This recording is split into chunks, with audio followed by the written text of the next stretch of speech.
bien, pues bueno, de nuevo bienvenidos a todos los que nos acompañan y a los que están aquí por primera vez también. Estamos muy alegres de que nos hayan aceptado la invitación de venir.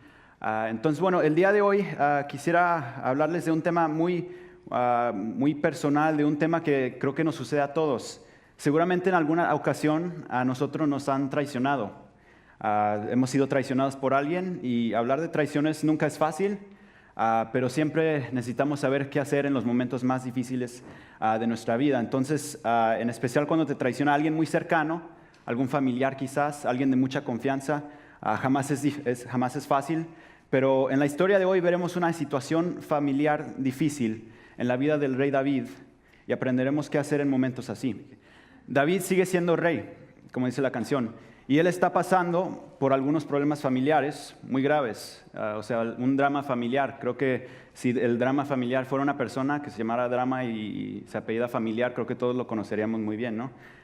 Entonces, sin embargo, el drama familiar de David es algo muy diferente a la mayoría de lo que quizás hayamos experimentado nosotros. Algunas cosas extrañas pasan con sus hijos y en su familia. Entonces vamos a comenzar con el primer familiar de David, el primer hijo de David. Se llama Amnón, el primer hijo del que vamos a hablar en esta historia. Entonces este hijo Amnón es un hijo que seguía en el trono de David, es el siguiente, el que ocuparía el trono después de que fallecería o dejara de reinar David. Entonces, siendo él el hijo mayor, la transferencia de poder así es como sucedía en esos tiempos. Entonces está listo, está preparado. Y David lo está preparando, pero Amnón no está del todo bien, no está completamente viviendo de una manera honesta, de una manera que honrara a Dios. Tenía algunos problemas y el problema principal que él tenía es que él sentía algo por su media hermana que se llamaba Tamar. Entonces, Tamar y Amnón comparten el mismo padre, pero como vimos, el pecado de David incluía la lujuria, el adulterio, entonces tenían el mismo padre, pero era de madre diferente. Entonces eran medio hermanos, por así decirlo. Entonces ahora quiero invitarles a ver este primer video. Hola, buenas tardes. Bueno, continuando con el tema, Amnón, pues tiene este sentir por su hermana y pues más bien se consume en lujuria por Tamar. No puede sacarla de su mente y Amnón no está en el radar de Tamar, o sea, Tamar ni siquiera lo conocía también, y pues además, pues son hermanos, comparten el mismo papá, y pues esto es muy raro, así es que Tamar simplemente lo ignora, y sin embargo, Amnón sigue enamorado de ella, y pues esto es suficientemente mal, ¿verdad? Si tú fueras David, tu corazón estaría sufriendo por tus hijos, por la situación en la familia, especialmente por Amnón.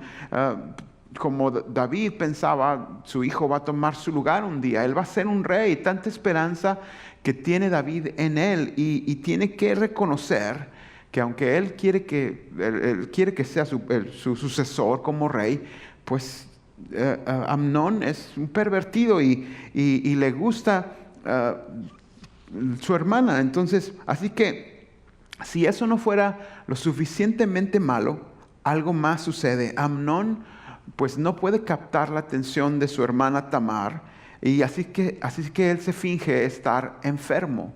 Y pues le pregunta a su papá, a David, le dice: papá, ¿puede Tamar venir y prepararme una comida especial, ya que me siento mal, estoy enfermo? Y David simplemente dice: bueno, está bien, como sea, como tú quieras. Entonces Amnón hace que vengan todos sus hermanos a verlo, y llega un momento que después de estar ahí con él, Amnón hace que todos sus hermanos se vayan, excepto Tamar, y él trata de convencerla, él trata de abusar de ella y que se acueste con él, y pues es una seducción muy rara y está en la Biblia, y pues causa todo tipo de sentimientos en las personas al estar leyendo esta historia. Ahora, Tamar se niega, por supuesto. Y si tú ves ahí en tus notas, en tu boletín, en la página 3, en el capítulo 13, verso 12, dice, Tamar se niega y dice: no, hermano mío, imploró ella, no seas insensato, no me hagas esto. En Israel no se hace semejante perversidad. Y si continúas leyendo en el verso 14, el texto dice, pero Amnón no quiso escucharla y como era más fuerte que ella, la violó. Imagínate esta historia, llena de vergüenza y de pena. Al leerla nosotros, ahora imagínate en David siendo el rey. Como realeza vives en el ojo del público, que todo te ven, y tu hijo que tú estás preparando para que tome tu lugar en el trono en el futuro, ese hijo viola a su hermana. Y todo esto es una vergüenza, pena, llena de dolor y de rabia. Y esto es muy doloroso para David, por decirlo menos. Y él está furioso. Pero entonces, ¿sabes lo que hizo David con toda esta situación? Nada. David no hizo nada. Él era un gran guerrero, un gran rey, pero no es un buen padre. No hizo nada. Y desafortunadamente el drama familiar y el dolor continúan en su familia. Ya no con Amnón o Tamar, sino con otro hijo llamado Absalón. Vamos a verlo. Muy bien, entonces creo que es una primera situación muy, muy difícil, muy grave, comparado a lo que quizás algunos hayamos experimentado, pero como dijo el pastor, este solo fue el primer hijo, este solo fue la primera situación. Las cosas no mejoran por mucho. El segundo hijo de David, del que hablaremos, se llama Absalón. Entonces, Absalón es el hermano de Tamar, de la media hermana también y de la que mencionó el pastor. Ambos comparten de nuevo los mismos padres, diferentes madres. Y Absalón lleva a Tamar a su casa. Y Absalón entendiblemente ignora a su otro hermano, Amnón, el que la violó, el que hizo ese hecho irreconciliable, o sea, un pecado inexcusable. Entonces, por lo tanto, él decide ignorar a su medio hermano. No le habla, hace como que ni siquiera existe, porque él está molesto de lo que había sucedido. Y así pasan un par de años y así pasan mucho tiempo. Y luego sucede algo inimaginable. Absalón decide primero tener una gran reunión familiar, una buena carne asada, un buen flan de postre, un poco de vino, todo un buen tipo de fiesta familiar. Pero David, su padre, cuando le manda la invitación, rechaza la invitación de venir. De hecho, él le dice a Absalón, no puedo ir, sería una carga demasiado grande para tu familia que el rey de Israel asista a tu carne asada. Absalón dice, está bien, pero que si puede llevar a su medio hermano, que se llamaba Amnón, el hijo mayor. Entonces David, por supuesto, que dice, ok, está muy bien, diviértanse, pasen un tiempo increíble. Entonces la fiesta comienza, es una buena comida, todo el mundo se la está pasando muy bien, hay vino por todos lados, entonces la gente está tomando hasta el punto donde se emborrachan. Y es en ese momento cuando Absalón envía a sus hombres y los manda a matar al medio hermano llamado Amnón frente a su misma familia. ¿What? Está en la Biblia, por cierto, está en la Biblia. Entonces David, de hecho la familia cuando se da cuenta de lo que acaba de suceder, su familia huye a Jerusalén. Por supuesto que estaban en shock, como dicen aquí los americanos, dijeron vámonos, salgámonos corriendo al palacio de David. Y mientras tanto, Absalón huye al norte, a lo que hoy viene siendo Siria. Entonces David, cuando escucha que su hijo favorito, Absalón, había matado a su hijo mayor, se le parte el corazón como a cualquier padre en una situación así. Pero adivina lo que hace David en esta situación. Si la otra vez no hizo nada, ¿qué creen que hizo en esta vez? Nada de nuevo. No hace nada. Él era un gran rey, como dijo el pastor. Él era un gran guerrero, pero como padre no era tan bueno. Entonces es grave este drama familiar. Ciertamente ninguno de nosotros nos podemos imaginar pasar algo así. Pero las cosas se ponen peor. Todavía hay más. Pasan 3 años muy largos y David empieza a extrañar a su hijo Absalón. Pero tiene sentimientos diferentes porque recuerden, quizás él pensaba que pues es mi hijo, le quiero mucho, pero a la vez mató a mi otro hijo, entonces quizás no sé cómo sentirme, pero también violó a mi hija. Entonces realmente él estaba en una situación de muchos sentimientos diferentes encontrados. Entonces Llega el momento donde David toma una decisión e invita a su hijo de vuelta, invita a Absalón que regrese a Jerusalén, lo que era la capital. Entonces Absalón regresa, pero cuando llega, cuando le dan esta nueva oportunidad de estar cerca a su padre, David de hecho decide apartarlo. Entonces le llega palabra a Absalón y les dicen que el rey dice que puedes estar aquí, que puedes quedarte en tu casa, que puedes vivir aquí, pero el rey no te quiere ver. Puedes estar cerca de tu padre, en la misma ciudad, en el hogar tuyo, pero no te quiere ver el rey. Ahora, para un hijo o para una hija, escuchar que sus padres no le quieren ver es algo muy difícil. Son unas palabras mayores y quizás alguno de ustedes ha tenido que escuchar esas palabras. Que algún familiar que usted tenía mucho cariño no quería verle, no quería recibirle, que estaba enfadado con usted. Eso realmente nos puede afectar. Noticias así nos pueden afectar. Y ese es el caso con Absalón. Entonces, durante este tiempo de 2 años, Absalón intenta restablecer su relación con su padre David. Intenta entrar a ver a su papá, pero David lo ignora una vez, lo ignora una segunda vez, y a la tercera, por fin, lo vuelve a ignorar.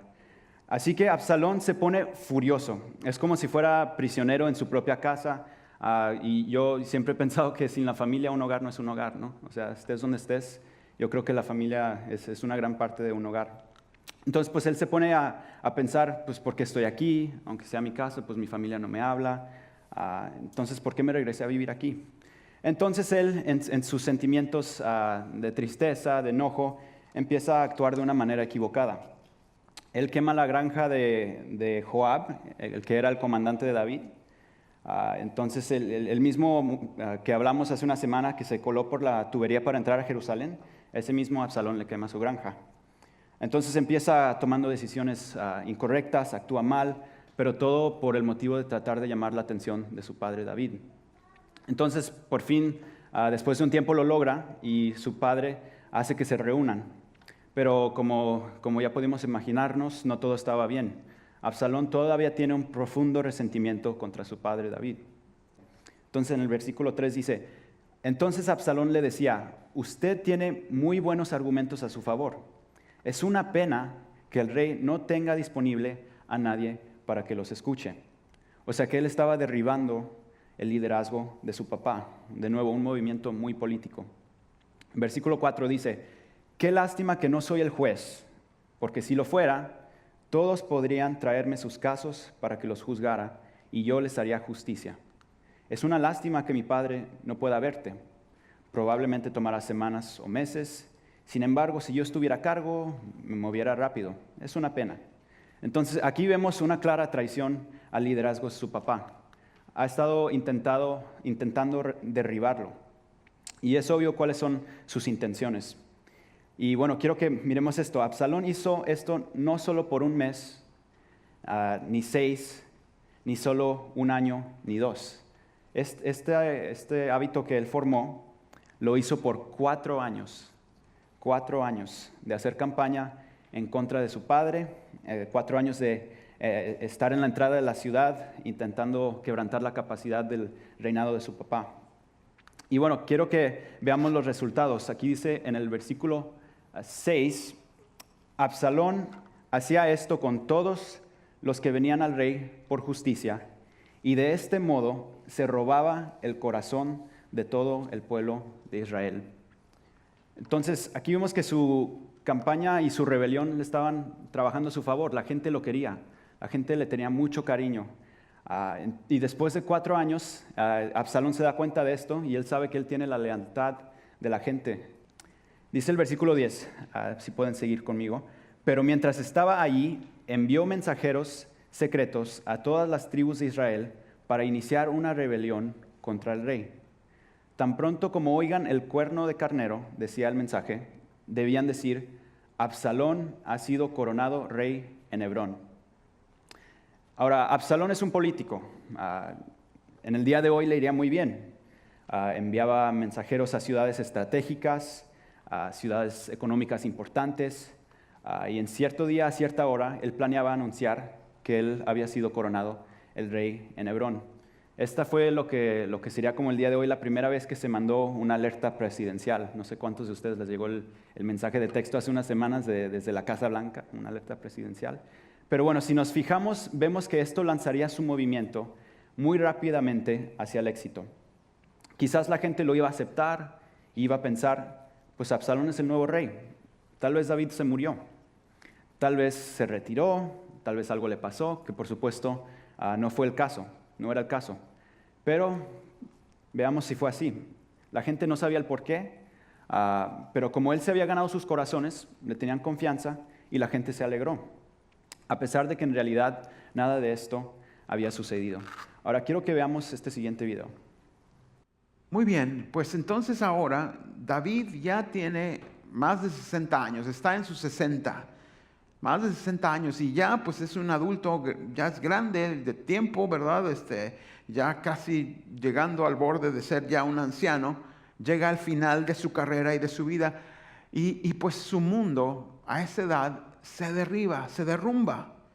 Su hijo mayor, como vimos hace un momento, viola a su hija. Su tercer hijo o uno de sus hijos mata a otro de ellos y pues ahora este hijo, Absalón, está empezando un complot.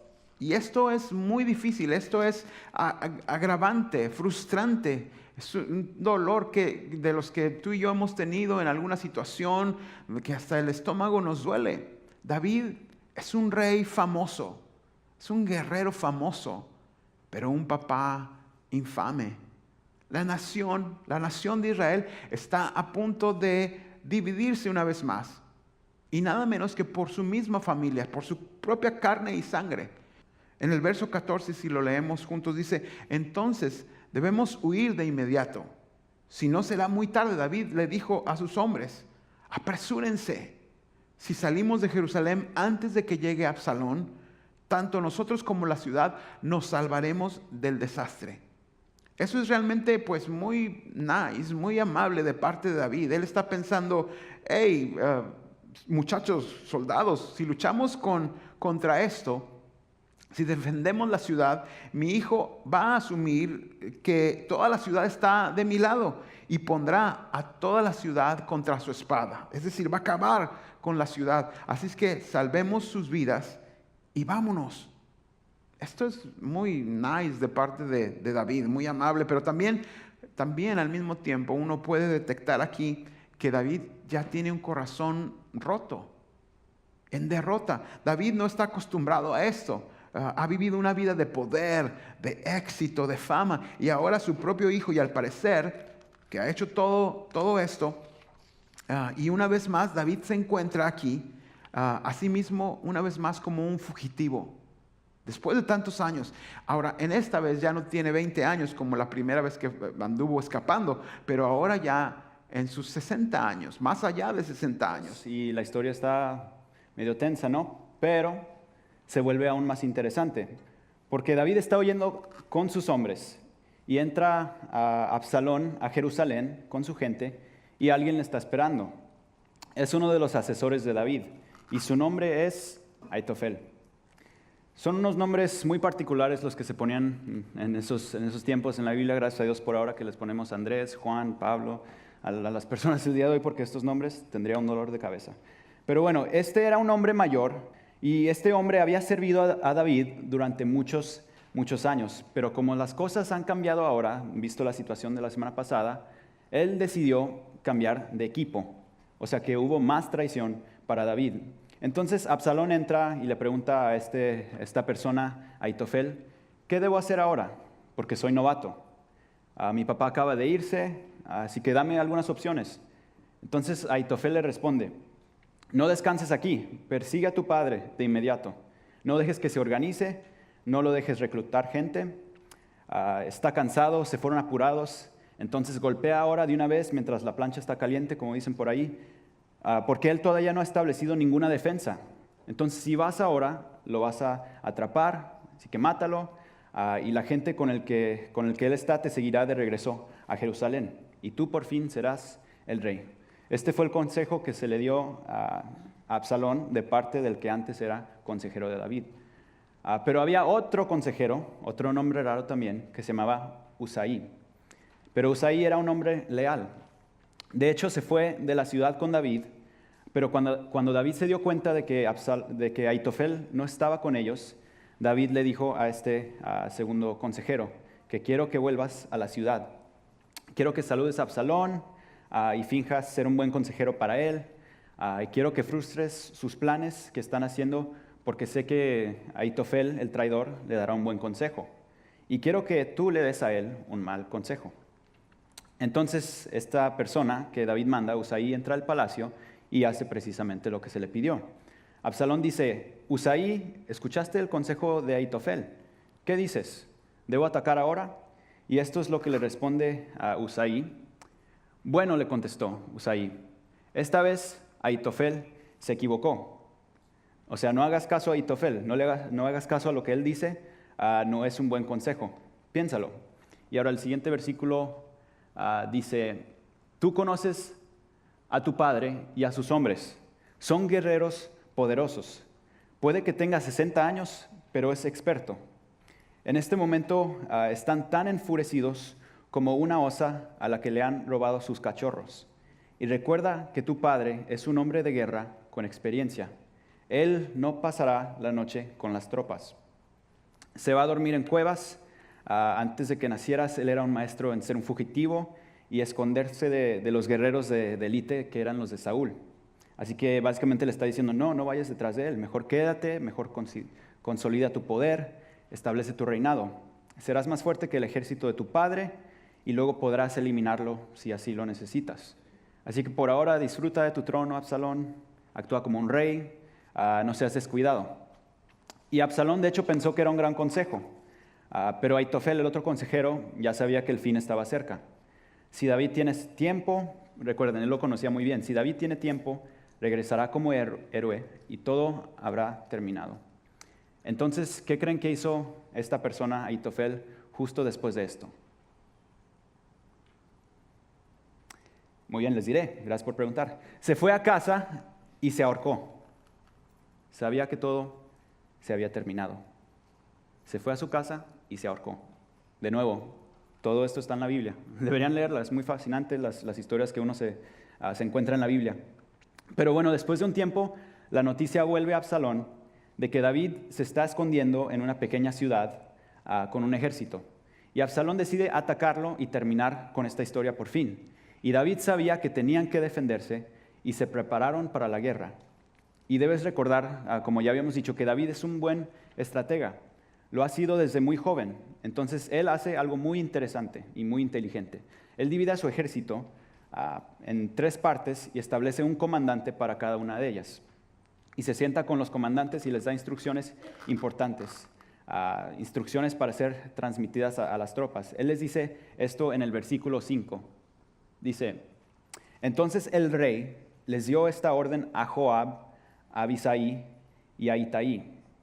Por consideración a mí, traten con bondad al joven Absalón. O sea, le está diciendo, amigos, vamos a ganar esta batalla, o sea, ya lo sé. Pero cuando encuentren a Absalón, por favor, trátenlo con cuidado. Sé que es una guerra, que va a haber caos, pero después de todo, todavía sigue siendo mi hijo. Sé que nos traicionó a todos, sé que ha hecho mucho daño a nuestra nación, pero él sigue siendo mi hijo, así que por favor, trátenlo muy bien, es lo que les pide David. Entonces, lo que sucede es que los ejércitos se encuentran y típicamente las batallas se peleaban en las llanuras, o sea, en lo abierto, pero esta no fue el caso. Están peleando en este bosque y hay una gran cantidad de bajas ese día. 20,000 hombres perdieron sus vidas en ese lugar. Es una situación terrible. Y en el capítulo 18, versículo 8, dice esto sobre la batalla. Pueden seguir conmigo. Dice, la batalla se extendió con furor por todo el campo y perecieron en el bosque más hombres de los que murieron a espada.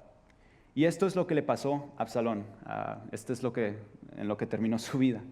Durante la batalla, Absalón se cruzó con algunos hombres de David y trató de escapar en su mula, pero al pasar cabalgando debajo de un gran árbol, su cabello se enredó en las gruesas ramas.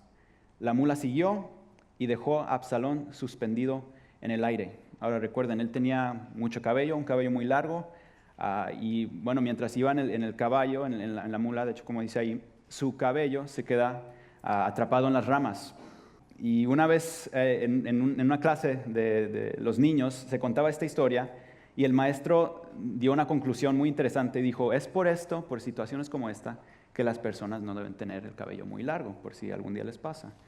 Pero por supuesto un niño inteligente dice, bueno, maestro, quizás es por esto que alguien no debería traicionar a su papá y tratar de matarlo. Creo que eso es lo que fue la verdadera causa. Entonces Absalón se queda colgando y uno de los comandantes de David, Joab, o sea, el tipo que se subió a las tuberías para entrar a Jerusalén, el mismo tipo al que le quemó la granja, saca su cuchillo, se lo enterra y termina la batalla. Todos guardan sus armas, ahí todos fueron a sus casas. Ahora quiero que veamos el siguiente video. Bueno, pues una vez que sucede toda esta tragedia, todo este asunto en este bosque y muere Absalón, es una gran pérdida para toda la nación, para la nación de Israel, para todo a su alrededor. No importa cuál sea nuestra perspectiva al respecto. Una victoria suntuosa para David. O sea, él finalmente va de camino, de regreso a su ciudad, a Jerusalén.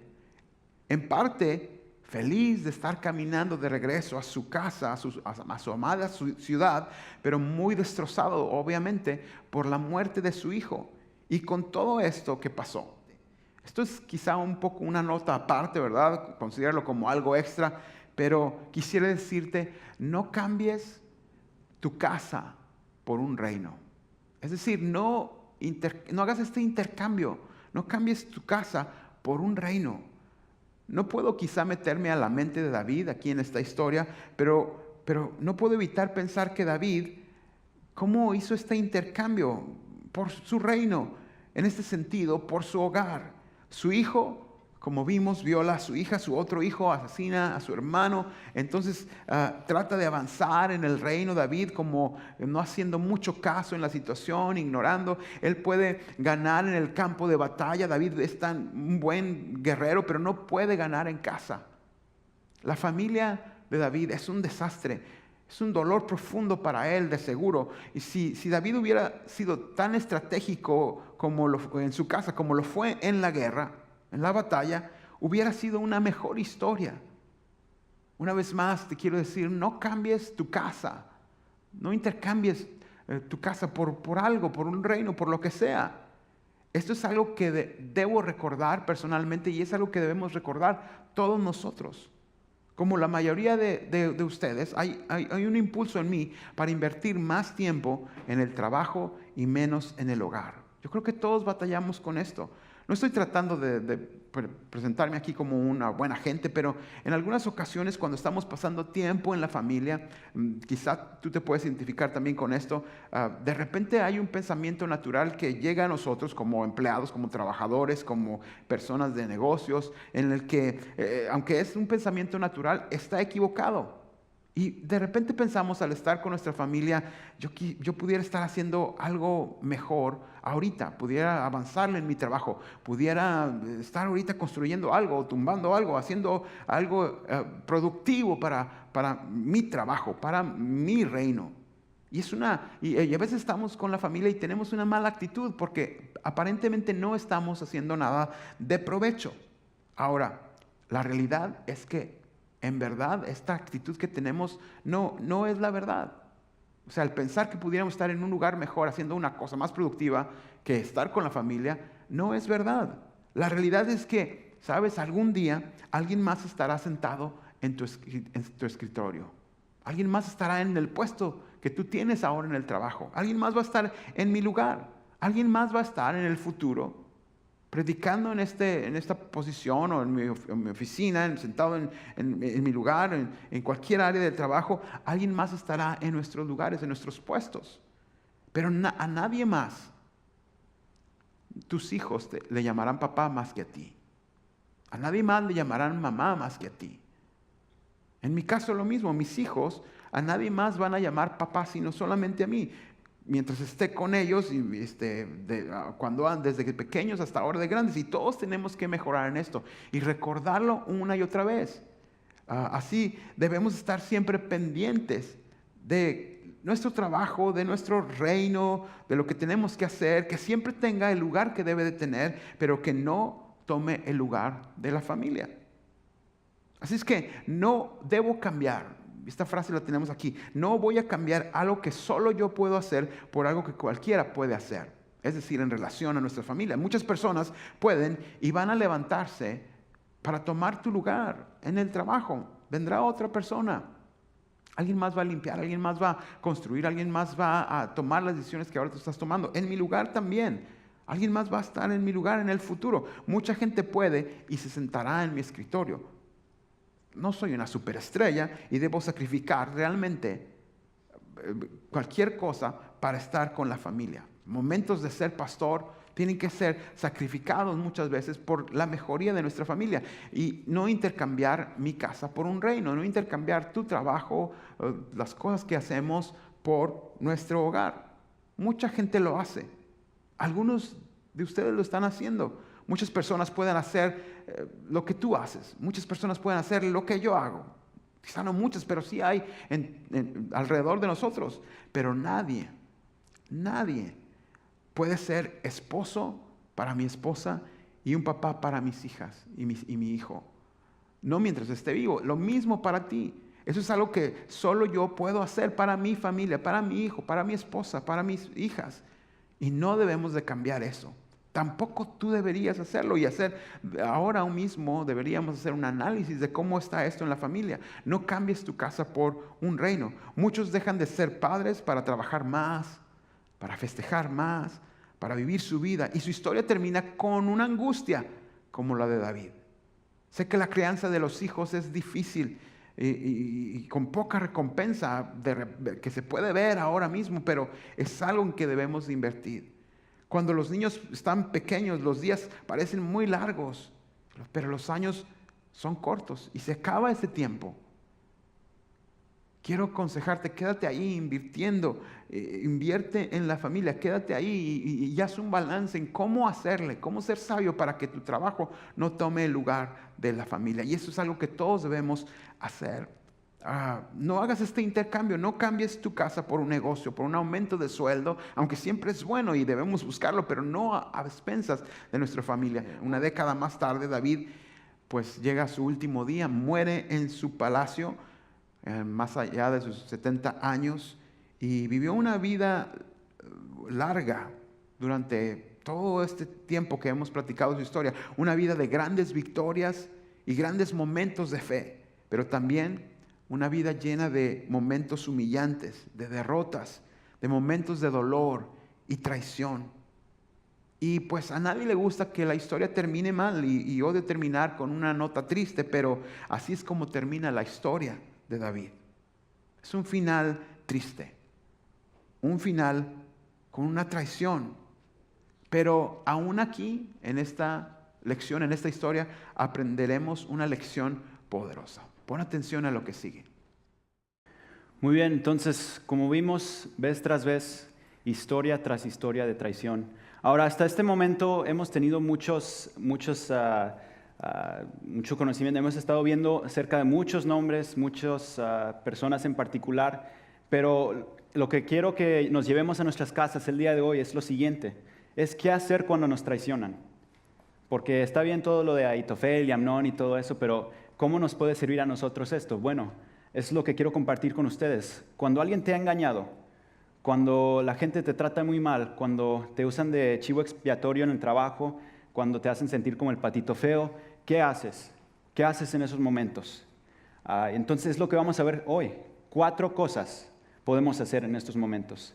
Estos puntos provienen de este texto que acabamos de ver, pero también se alinean con la forma en que Jesús manejó la traición. Hay 4 maneras de lidiar con la traición. Y la primera de ellas, que ya estaba en la pantalla, pero bueno, ahora también está, es confronta con gracia. Si lo quieres escribir en tus notas, confronta con gracia.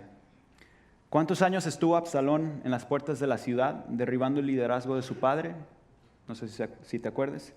4 años, muy bien. 4 años. Se convirtió en parte de sus hábitos, de su cultura, de Absalón traicionar a su padre David. Por eso David no se sorprendió para nada cuando Absalón intentó tomar el control. Pero David nunca le dijo nada, y la realidad es que debía haber confrontado. La confrontación con gracia, es decir, amablemente, nos ahorra mucho dolor y crea ambientes seguros y saludables. Un buen ambiente familiar requiere de una confrontación amable, llena de gracia. Pero el problema para nosotros es que no nos gusta confrontar, no nos gusta la confrontación, por lo que nos limitamos a sentarnos, a hacer otras cosas, poner la cara de ofendido, de que nadie me hable. Pero eso hace que las cosas se hagan peor. Una confrontación con gracia es algo que, por ejemplo, Jesús mismo hizo con Judas. En la última cena, Jesús lo llama y dice, ay del hombre que me traiciona. O sea, él está 100% seguro de lo que está pasando. Pero luego en el jardín también le dice a Judas, ¿me traicionas con un beso? O sea que Jesús le confrontó 2 veces, pero no le confrontó con enojo ni agresividad, sino con gracia. Gracia es muy importante, porque no les estoy diciendo que vayan con la persona con toda la actitud, enojados, agresivos, listo para darles, para regresarles el favor, pues, aunque eso se pueda sentir bien, pero lo correcto es confrontar con gracia y hablar en el asunto con consideración. El segundo de ellos es trasciende la situación, es decir, ve más allá, sobrepasa la situación. Y esto es lo que quiero decir con esto. No dejes que nada te sacuda. No dejes que nada te detenga, que nada te afecte. La traición duele y mucho. Es muy profundo el dolor que podemos sentir. Puede consumir tu mente, puede sacarte de onda, puede sacarte de tu manera de pensar, te puede paralizar. Yo recuerdo una vez que tenía estos sentimientos y perdí muchas horas de dormir.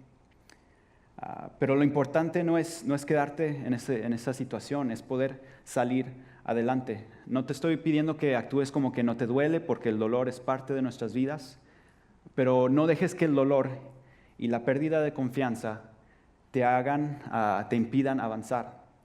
No dejes que quebrantes tu carácter cristiano o tu sistema de valores.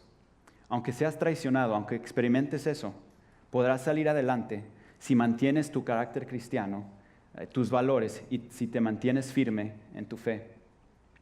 Ahora, es cierto que es mucho más fácil decirlo que hacerlo. Algunos de ustedes quizás hoy estén lidiando con un dolor profundo, familiar, o de traición de alguien a quien tenías mucha confianza. Pero incluso Jesús fue traicionado. Pero su enfoque nunca estuvo en la injusticia de su traición. Él tenía una misión, él tenía algo que Dios le había escogido hacer, así como cada uno de ustedes que están aquí el día de hoy. Dios tiene algo planeado para cada uno de ustedes. Yo no sé lo que es, yo no soy Dios, pero Dios sabe sus planes para ustedes. Son planes de esperanza, son planes de un buen futuro. Y no podemos dejar que la traición y nuestras derrotas nos impidan alcanzar ese propósito. Así que trasciende la situación, ve más allá, mantente intacto en tus valores y sigue firme a Jesucristo. Ahora, el número 3, protégete. Esto también es algo medio difícil, requiere un balance, se necesita sabiduría y buenos consejos. El problema es que cuando nos sentimos traicionados y la confianza se destruye, sentimos un impulso como para ya no enfocarnos en otras cosas más que el dolor. Comenzamos a ver a todos como alguien que posiblemente nos pudiera traicionar. O sea, tememos las intenciones de las personas, nos cerramos y nos protegemos de más. Pero en cierto modo, al hacer eso nos lastimamos a nosotros mismos. Dios no nos creó para vivir la vida en temor, ni para vivir la vida pensando en qué nos van a hacer, en que alguien nos puede traicionar. La palabra de Dios dice que Dios no nos ha dado un espíritu de timidez, de temor, sino de amor, de poder y de dominio propio. Entonces, el número 3 es uno que requiere, como dije ya, un balance saludable. Y tal vez quieras anotarlo junto al número 3 en tus notas, un balance saludable, un equilibrio saludable. Porque es aquí donde todos luchamos. A mí me han traicionado, a ti estoy seguro que sí. Incluso también a los pastores los han traicionado muchas veces. Es parte de lo que es ser pastor, yo creo. Aunque el pastor haya experimentado muchas traiciones a lo largo del tiempo que ha sido pastor en muchos lugares, experimentarlo muchas veces no lo hace más fácil. Nunca lo hace más fácil. Si es tu primera, segunda o ves número 50 que te traicionan, no se vuelve más fácil. Pero en esas situaciones es importante tomar decisiones que nos ayuden a no cometer los mismos errores. A veces uno confía de más en las personas, les da el beneficio de la duda, su deseo es que salgan adelante, pero hay veces que esa confianza no se devuelve en buenas acciones, sino que se devuelve en traición. Entonces a veces uno se siente como que no debió haberles dado oportunidad, pero en estos casos es importante no juzgar a todos los demás en tu futuro basado en lo que una persona te hizo en tu pasado. Es importante. Y este es lo que fue el mayor problema de Absalón con David. Recuerda, David lo trajo de nuevo a Jerusalén, lo trajo de nuevo a su hogar, pero luego le ignoró, le trató con indiferencia. No hubo oportunidad de reconstruir esa confianza y esto le terminó frustrando. Entonces uno tiene que ser extremadamente sabio en cómo manejar este momento de tratar de reconstruir esa confianza. Voy a decir que en la mayoría de los casos debemos dar una segunda oportunidad. Y ahora digo en la mayoría de los casos porque, por ejemplo, alguien nunca permitiría que alguien que es agresor de niños, por ejemplo, cuide a sus hijos, ¿verdad?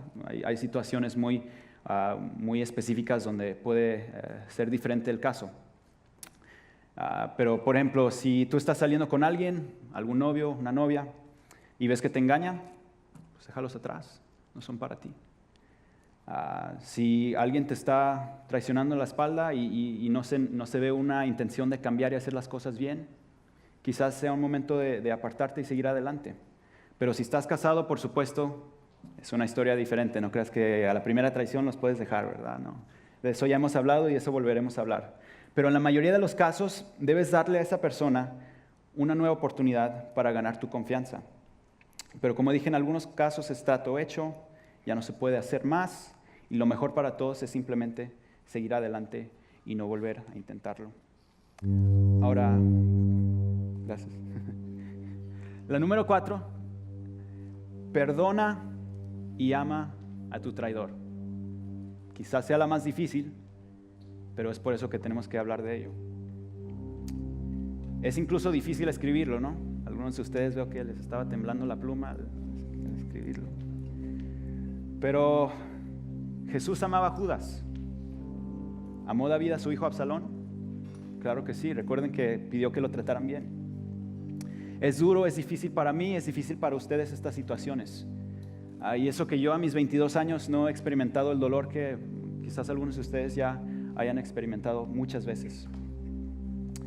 Pero así como ustedes, cuando me ha sucedido, yo me he quedado muchas noches, muchos tiempos pensando en qué pudiera haberles dicho, en cómo pudiera haberles regresado el manotazo, pudiera haber dicho las palabras exactas para dañar su reputación como quizás hicieron con la mía o con la suya. Todos sabemos de lo que estoy hablando, ¿verdad? Amar a tu traidor es difícil. Y no te estoy diciendo que lo trates como si nada pasó, pero que en tu corazón no haya odio para esa persona. Porque al tú abrir tu corazón al odio, estás abriéndole tu corazón a que pueda trabajar el enemigo en tu vida. Y eso no es lo que Dios nos pide.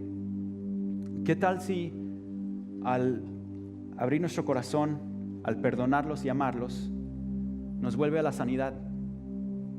¿Qué tal si perdonarlos y amarlos nos ayuda a trascender por fin la situación que nos ha dejado atados? ¿Y qué tal si al perdonar y amar a la persona que nos lastimó es nuestra clave para descubrir una manera de protegernos sin pasarnos de más? ¿No será que sin este número 4 los demás no se puedan hacer? Porque tú puedes hacer todos los otros 3, pero si tú no perdonas, si tú no amas a la persona, te quedarás estancado por siempre en esta situación. Y ahora quiero decir algo que quizás a algunos les incomode escuchar, pero todos somos traidores de Dios. Todos le hemos dado la espalda. Hemos escogido más lo que vemos, lo que deseamos, lo que nuestra carne nos pide, más de lo que Él nos pide en su palabra. Pero Dios nunca nos ha dejado de amar. Y de hecho quiero decirles a los que están aquí el día de hoy que quizás estén batallando con un sentimiento de traición, de culpabilidad, Dios todavía te sigue amando. Su perdón para Él no se escurre, no se termina. Su perdón para ti, en tu situación, con todo lo que has cometido, es nuevo para ti cada mañana. Sus misericordias, dice la palabra de Dios, son nuevas cada mañana. Entonces, si tú estás aquí cargando con algún problema, con una situación, quizás sientes que eres indigno de estar aquí, incluso en esta iglesia, si la gente supiera lo que estaba haciendo esta semana, ¿cómo me verían? Pues no importa cómo la gente te vea, importa cómo te ve Dios. Y Dios te ve sin pecado y Dios te ve sin condenación, siempre y cuando tú estés dispuesto a venir ante sus pies, ante su trono, como hemos estado cantando, y abrirle tu corazón, confesar tu pecado y decidir salir adelante. Odiar a nuestro traidor significaría que nos aferramos a nuestro dolor, nos rendiríamos y olvidaremos de quiénes somos. Aceptar la derrota significa que la traición nos ganó a todos, así que no la aceptes. Tu traidor, esa persona que te traicionó, esa persona que te quitó mucho sueño mientras él estaba ahí muy feliz en tu trabajo o por aquí, esa persona que te causó tanto dolor, perdónala, ámala. No te estoy pidiendo que sientas algo muy bonito por ellos, pero ámalos y no los odies. Esto es la manera correcta de vivir. Esto es lo que dice la Biblia. Aunque vean su error o no, aunque se disculpen contigo o no, tú puedes seguir adelante con la cabeza bien alta, porque lo único que importa es cómo estás tú con Dios. Obviamente Él nos pide que tratemos a las personas bien, que amemos a los demás, pero no dejes que esa situación te afecte tu vida cristiana. No dejes que esa situación te quite las ganas de seguir, porque Dios tiene un propósito para cada uno de ustedes. Perdona, ama a esa persona y verás cómo podrás salir adelante.